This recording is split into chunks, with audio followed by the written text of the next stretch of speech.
The Batman 2 a été annoncé officiellement par Warner il y a quelques jours, je crois. Rien de bien surprenant dans cette annonce parce que voilà, c'est un univers concernant les films. Je dis bien juste les films parce qu'il y a des séries aussi spin-off qui sont en préparation, mais pour les films, c'est pensé comme une trilogie. Donc rien de surprenant par rapport à cette annonce, mais ça va être l'occasion pour moi de justement revenir sur le film une deuxième fois, comme je l'avais promis lors de ma première critique du film en question. D'ailleurs, si vous ne l'avez pas vu, je vous invite à aller la voir. Mais justement, dans cette vidéo, je vais revenir un petit peu plus longuement, justement, enfin, plus longuement, je sais pas, mais en tout cas avec beaucoup plus de nuances vis-à-vis de ce film, avec beaucoup plus de recul pour voir si justement mon avis est différent de ce que j'en avais pensé la première fois, parce que vous n'êtes pas sans savoir justement que ben, notre avis concernant un film ou même une série peut changer avec le temps, avec le recul, par rapport à ce qu'on en avait pensé dans un premier temps à chaud. Justement, ou même s'il y a plusieurs visionnages qui arrivent en fonction du temps, bien évidemment. Donc c'est pour ça que je lance ce nouveau format, voilà, de critique 2.0 concernant les films. Pour l'instant, les films, c'est sûr. Je réfléchis encore pour adapter ça par rapport aux séries. Mais pour les films, c'est sûr. On commence avec The Batman. Voilà, c'est dans le titre. Et ensuite, on aura Doctor Strange in the Multiverse of Madness qui arrive dans quelques jours. C'est dingue, ça arrive dans quelques jours. La hype, j'y crois pas. Mais en tout cas, bref, ça va être un plaisir. Voilà, l'intro est passée. J'espère que vous allez kiffer. N'hésitez pas d'ores et déjà à vous abonner si cela vous plaît, à me dire dans les commentaires si ce nouveau format vous plaît. L'introduction est terminée. Je pense qu'on peut directement passer au film.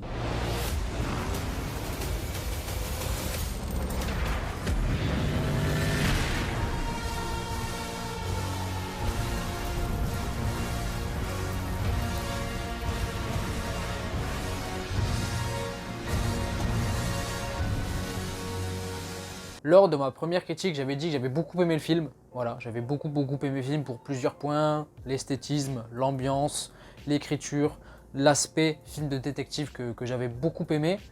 Voilà, et concernant mon avis aujourd'hui de ce film, j'aime toujours le film. Voilà, ça c'est, il n'y a pas de problème, j'aime toujours le film. Pour moi, ça reste objectivement un très bon film. Mais je me suis justement rendu compte de certains points qui me dérangeaient un petit peu et qui me font poser la question, est-ce qu'on est vraiment face à un chef-d'œuvre? Est-ce qu'on est vraiment face à une masterclass comme beaucoup de gens l'ont revendiqué? Pour ma part, non.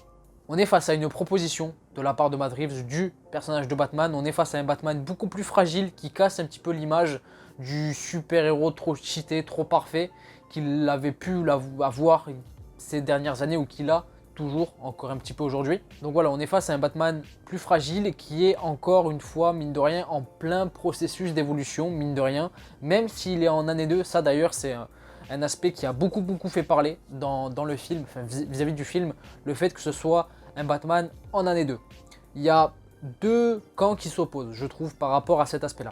Il y a le camp des gens qui défendent le film par rapport au côté Batman plus fragile, moins expérimenté ou quoi, par rapport au fait qu'il n'est seulement en année 2. Et de l'autre côté, on a des gens qui disent que ben justement, il est en année 2, donc il est censé être plus expérimenté qu'au début, et ça n'a pas l'air d'être le cas. Donc voilà, il y a deux camps qui s'opposent, mine de rien, deux camps que je peux totalement comprendre. Me concernant, c'est vrai que je me rangerai plus du côté de ceux qui ont apprécié cet aspect année 2, parce que ça nous donne une promesse de devenir justement le Batman qu'on a tous envie de voir plus tard. Un Batman à son prime qui est encore en pleine évolution. Alors certains ne vont pas aimer, n'ont pas aimé justement cet aspect encore mine de rien assez jeune quelque part de ce Batman là. C'est quelque chose que je peux comprendre, mais moi ça m'a beaucoup plu et la promesse justement, je le répète encore une fois, la promesse qui est faite par rapport à ce Batman et qui est la promesse justement d'avoir un Batman vraiment qui va évoluer au fil du temps, enfin du moins je l'espère, moi elle me plaît. Par rapport au film en lui-même, je disais que j'avais beaucoup aimé la première fois l'aspect détective, l'aspect thriller du film, et c'est toujours le cas, j'adore toujours autant ce film, enfin c'est une des raisons pour lesquelles j'aime beaucoup ce film. C'est vrai que généralement, par rapport à ce film, on est sur à 90% un thriller, un film de détective. Et il y a beaucoup de gens qui ont considéré le film comme un film de détective avec Batman dedans et pas du tout un film de super-héros. Pour ma part, je suis pas trop d'accord avec ça parce que oui, on est sur un film, je le répète encore une fois, qui est à 90% un film de détective, ça c'est sûr. Mais pour moi, il y a la fin, toute la séquence de fin et même l'évolution finale du film qui me font dire qu'on est quand même face à un film de super-héros, qu'on est quand même face à un film Batman et que le message est totalement en adéquation avec ce qu'on peut retrouver généralement dans un film de super-héros, surtout par rapport à Batman. On est face à une évolution qui passe de la vengeance à l'espoir et je pense que ces deux thématiques sont les deux thématiques principales du film, la vengeance et l'espoir. Et c'est pour ces deux thématiques-là et pour cette évolution que je considère quand même, mine de rien, même s'il est à 90% un film de détective, pardon, que ce film est quand même un film de super-héros. Il y a un point aussi qui a fait beaucoup parler concernant le film, c'est l'aspect Bruce Wayne. L'aspect Bruce Wayne qui est quasi inexistant. En vrai, Bruce Wayne n'existe pas dans ce film, il n'existe pas encore. On n'a pas l'aspect milliardaire, on n'a pas l'aspect philanthrope, homme d'affaires, etc.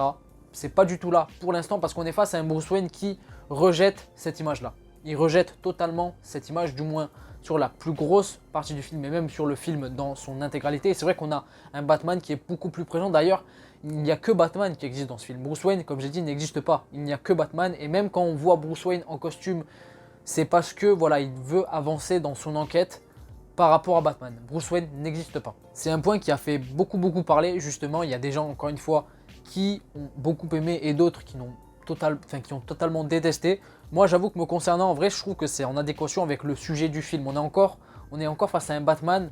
Voilà, c'est la proposition de Matt Reeves, quoi. C'est la proposition de Matt Reeves de nous montrer un Batman beaucoup plus fragile, voilà, qui n'accepte pas encore, enfin, qui est traumatisé, encore torturé par la mort de ses parents. Et ça se ressent par rapport à cet aspect Bruce Wayne qui n'existe pas, pour l'instant. Un défaut que me concernant, j'ai relevé par rapport au film, et en vrai, c'est un petit défaut, mais quand même, mine de rien, c'est le costume. Le costume, dans l'ensemble, je l'aime bien. Visuellement, je l'aime bien, sauf le casque. J'ai vraiment un problème avec le casque. Je suis désolé, j'ai essayé de faire un effort, mais j'ai un problème. Et après, j'ai un problème sur le costume en général, pas visuellement comme j'ai dit, parce que je l'aime bien dans l'ensemble, mais j'ai un problème par rapport aux détails. J'aurais aimé qu'on nous explique en quoi est fait ce costume. C'est quand même primordial pour Batman. Et mine de rien, c'est pas fait justement parce que, en vrai, dans le film, le personnage a une totale confiance en son costume.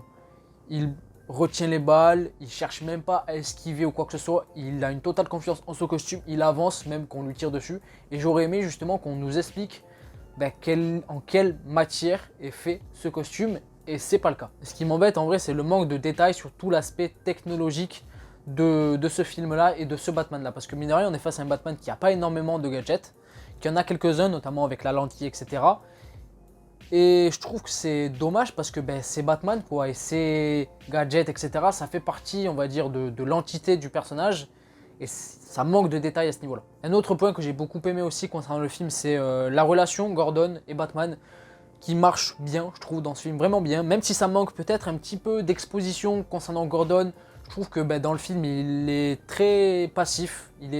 Voilà, il est là, mais j'aurais aimé le voir un petit peu plus en action ou même avoir un petit peu plus d'exposition le concernant de manière beaucoup plus intimiste. Mais c'est pas grave, ce sera peut-être fait plus tard.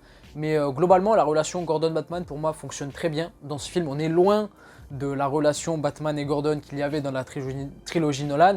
Mais eux, ils ont eu 3 films pour développer la chose, donc voilà, on n'en est pas encore là concernant ce Batman, mais pour moi, la relation Gordon et Batman dans ce film marche très bien. Je vais parler de la ville de Gotham City, qui est pour moi très bien retranscrite, au niveau de l'ambiance, au niveau de l'architecture, c'est très bien, c'était une de mes grosses attentes, justement, qu'on voie que Gotham City, ce soit un personnage à part entière, ce qui n'est pas forcément tout le temps le cas dans les films Batman, du moins ce qui n'a pas été tout le temps le cas, quand on voit justement la trilogie de Christopher Nolan, que j'aime beaucoup sa trilogie, mais sa Gotham, mis à part dans Begins, où il a quand même tenté quelque chose, après le reste, dans Dark Knight et dans Rises, alors là on a l'impression que c'est New York ou même Chicago, enfin c'est une ville lambda des États-Unis. Là, dans ce film-là, il y a quand même eu un travail sur l'ambiance, sur l'architecture aussi, et que moi, je salue parce que c'était une des choses que j'attendais beaucoup, et ça m'a plu. On est vraiment sur une ambiance très poisseuse, que j'ai beaucoup aimé. Je vais parler de la réalisation, 30 secondes encore une fois, irréprochable. Techniquement parlant, le film est splendide, c'est peut-être le film Batman le plus beau visuellement parlant. Franchement, c'est le plus réussi pour moi. J'aurais quand même peut-être un petit bémol à reprocher aux scènes d'action, qui sont globalement cool dans le film, on va pas se mentir, même si j'aurais voulu en voir plus, justement, mais on est quand même, faut le dire, très loin de la mise en scène de Zack Snyder à la fin de BVS. La fameuse séquence de baston de Batman dans le hangar, elle est exceptionnelle et il n'y a rien au-dessus, encore une fois. Pour l'instant, toutes les scènes d'action de ce film-là ne sont pas meilleure ou autant bonne que la scène d'action de Zack Snyder dans BVS. Concernant la scène de course-poursuite avec la Batmobile qui a tant fait parler par rapport au film, moi je l'aime bien, la scène. Je l'ai beaucoup aimé la première fois. Vraiment, c'est cette... Enfin, il y a vraiment eu une personnification qui a été faite par rapport à cette Batmobile, pardon. Et j'aime beaucoup, on a l'impression que c'est vraiment une machine qui va te suivre jusqu'en enfer, elle va pas te lâcher. Et c'est le cas, justement, avec la course-poursuite qui suit. Concernant la course-poursuite, je l'ai trouvée un poil longue, justement, lors de mon deuxième visionnage. Elle est très bien, au niveau mise en scène, c'est très bien, il n'y a pas de problème, mais j'ai trouvé ça un petit peu trop long. Je vais rester dans l'aspect technique et je vais parler de l'ambiance sonore, notamment de la musique, que moi, personnellement, j'ai beaucoup aimé. La musique a composé Michael Giacchino, le thème principal qui, oui, est très ressemblant à la marche impériale de Star Wars, mais je trouve que ça fonctionne bien et moi, ça m'a beaucoup plu. L'ambiance sonore à proprement parler ensuite hors musique est très bien, notamment encore une fois, j'en ai parlé précédemment, mais la scène de course-poursuite avec la Batmobile, ça marche parce qu'il y a cette ambiance sonore qui fonctionne du feu de Dieu. Et je pense que quand je reverrai le film, mine de rien chez moi, tranquillement en Blu-ray ou quoi que ce soit, ce sera pas la même ambiance parce que la salle de cinéma accentue cette ambiance sonore qui est très personnifiable dans le film et que moi j'ai beaucoup aimé. Concernant la plupart des acteurs dans le film, ils sont tous très bons. Pour moi, Robert Pattinson est très bon. Zoe Kravitz, qui est peut-être pour moi la révélation de ce film, je m'attendais pas à autant l'apprécier dans le rôle de Catwoman. Jeffrey Wright en Gordon, très bon aussi, il n'y a pas de problème. Et celui qui m'a le plus plu aussi, mine de rien, avec celui que j'attendais pas, mine de rien, c'est John Turturro, qui joue Falcon dans le film. Franchement, déjà, Falcon, je m'attendais pas à ce qu'il ait un aussi gros rôle, et l'acteur, pour moi, joue très bien. Franchement, il a un charisme naturel qui fonctionne bien dans le rôle et mine de rien, ça a été pour moi une des grosses surprises de ce film. Et là, c'est le drame. Là, c'est le drame parce que je vais parler du plus gros point négatif que j'ai reproché à ce film, que je reproche à ce film et que je reproche, mine de rien, à tout cet univers pour l'instant, c'est l'aspect réaliste. Encore une fois, Matt Reeves a voulu développer un univers de Batman de manière très réaliste et ça m'embête parce que ça a déjà été fait avec Nolan et j'ai même l'impression que Matt Reeves a fait quelque chose d'encore plus réaliste que Nolan. Et ça me dérange parce que fait chier quoi. Batman de manière réaliste, on a déjà vu, c'est bon, on connaît, ça a été très bien fait par Nolan. Maintenant, moi, en fait, c'est ce gros point négatif là qui me fait dire que ce film Batman n'est pas mon film Batman ultime. C'est peut-être celui qui s'en rapproche le plus, peut-être, et encore, mais c'est pas mon film Batman ultime tel que j'avais envie de le voir quoi. Et ça me dérange parce que, en vrai, la manière dont cet univers est introduit et développé dans le film, c'est très cool, il n'y a pas de problème. Et il nous immisce bien dans cet univers justement. Mais il ne nous laisse pas l'ombre du doute de pouvoir voir du fantastique dans cet univers, encore une fois. Et ça m'embête parce que déjà, si tu développes quelque chose de très réaliste pour un personnage, notamment Batman. Et j'avoue que Batman, c'est peut-être le piège aussi de vouloir faire quelque chose de réaliste parce que c'est un des héros qui n'a pas de pouvoir. C'est vrai. Et étant donné que aussi, justement, son univers n'est pas l'univers le plus fantastique qui soit, mais il y a quand même du fantastique, ne serait-ce que par la galerie de vilains. Et ça me dérange parce que tu limites ton personnage et ton univers, mine de rien. Parce que déjà, si tu abordes la chose de manière très réaliste, ton Batman, niveau combat ou niveau technologie, il va être bridé, donc c'est pas exceptionnel, en tout cas pour moi. Et au niveau de la galerie des vilains, tu passes à côté de plusieurs vilains qu'on n'a toujours pas vus au cinéma et qui auraient pu être intéressants. Poison Ivy, même si on l'a déjà vu, Killer Croc, même si on l'a déjà vu aussi, Solomon Grundy, Mr. Freeze, même si on l'a déjà vu aussi, c'est vrai. Mais voilà, on passe à côté de plusieurs méchants qui auraient pu être intéressants à développer et même être intéressants à réhabiliter pour certains, notamment Poison Ivy et Mr. Freeze, parce que la dernière fois qu'on les a vus au cinéma, Batman et Robin, c'était pas exceptionnel. Faut le dire, mais moi ça me dérange. Ça me dérange, après je suis peut-être le seul, j'en sais rien, mais moi, l'aspect fantastique chez Batman, encore une fois, c'est pas non plus le personnage et l'univers le plus fantastique qui soit, mais c'est justement ce qui rend le personnage aussi stylé, c'est que le fait que ce soit un simple humain, entre guillemets, je dis entre guillemets parce qu'il y a des fois on a des doutes, il est cheaté le bonhomme, mais c'est justement cet aspect de simple humain et qu'il arrête quand même, enfin qu'il réussisse à arrêter quand même des menaces beaucoup plus puissantes que lui la plupart du temps et avec des pouvoirs. C'est ce qui rend justement, c'est ce qui fait le charme quelque part du personnage, mine de rien. Et c'est ce qui le rend encore plus stylé. Et là, ça va pas être l'occasion de le voir au cinéma et ça me dérange. Donc voilà, pour conclure cette vidéo qui a été longue, je crois, on est face à un film qui est pour moi un film prototype mine de rien. Après, soit on adhère pas. Moi, je suis plutôt quelqu'un qui adhère à ce film, même si justement, il y a des points qui m'ont un petit peu dérangé, grosso modo, et qui me font dire que finalement, on n'est pas face à un si gros chef-d'œuvre que ça. On n'est même pas face à un chef-d'œuvre pour moi. Mais on est quand même face à un très bon film, objectivement parlant. Voilà, techniquement parlant, tout ça, j'en ai déjà dit, j'en ai déjà parlé, pardon. Mais c'est très très bon. On est face à un film aussi par rapport à son personnage. Je dis film prototype parce que on est encore face à un Batman en plein processus d'évolution. Donc face à une promesse d'avoir quelque chose de plus solide, pourquoi pas plus tard. C'est un film, mine de rien, qui est très différent quand même des autres Batman. Ça, faut quand même le dire. Et moi, c'est quelque chose que j'aime bien. Et puis voilà, après, je vais parler 30 secondes du Joker, parce qu'il a été introduit dans ce film. Et d'ailleurs, quelques temps plus tard, on a eu une scène coupée du film concernant l'interrogatoire que Batman aurait dû avoir avec le Joker dans le film, mais qui a été coupé. D'ailleurs, c'est très cool parce que, alors, je suis pas non plus le plus gros des bilingues, mais dans la scène, on comprend que le Joker a très très facilement, on va dire, compris le stratagème du Riddler. Donc elle a été coupée, sinon ça aurait été trop simple par rapport à l'intrigue. Mais concernant le Joker, j'en ai marre. Pourquoi faire encore? Pourquoi faire? Vu que c'est un univers concernant les films qui est pensé comme une trilogie. Je veux bien vous l'introduisiez quelque part dans la trilogie, peut-être à la fin du deuxième ou même dans le troisième film. Mais pas dans le premier, les gars. Pas dans le premier, pas dès le début. Ça y est, développer d'autres méchants. Joker, on connaît. On connaît. Donc voilà, c'était le seul point qui m'a dérangé concernant le film.